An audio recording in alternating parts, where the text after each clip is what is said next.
सखी हो दांत कटली ना।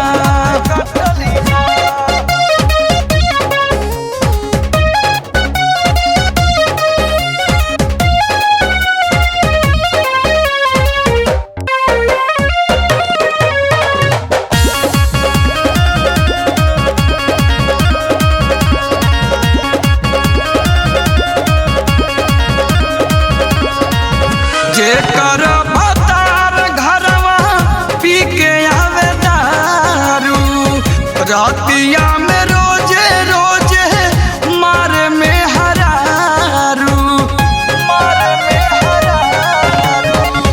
जेकर भतार घरवा पी के आवे दारू, रातिया में रोजे रोजे मारे में हरारू। सब ही से कहतानी एही तरे आटे की सखी हो दांत कटली ना। बलमुआ पी के आवे मारे सखी हो दांत कटली ना। बलमुआ पी के मारे डांटे तो सखी हो दांत कटली ना।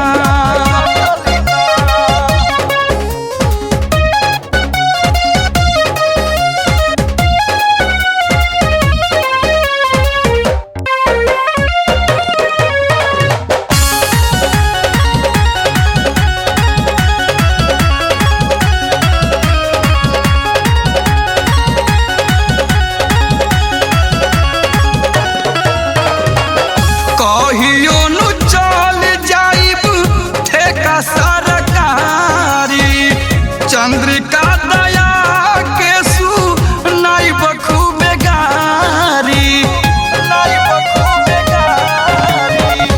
कहियो नु चल जाइब ठेका सरकारी, चंद्रिका दया के खूबे सुनाइब हम गारी। देव धनंजय हमर एही लायक बाटे की सखी हो दांत कटली ना। बलमुआ पी के मारे डांटे तो सखी हो दांत कटली ना।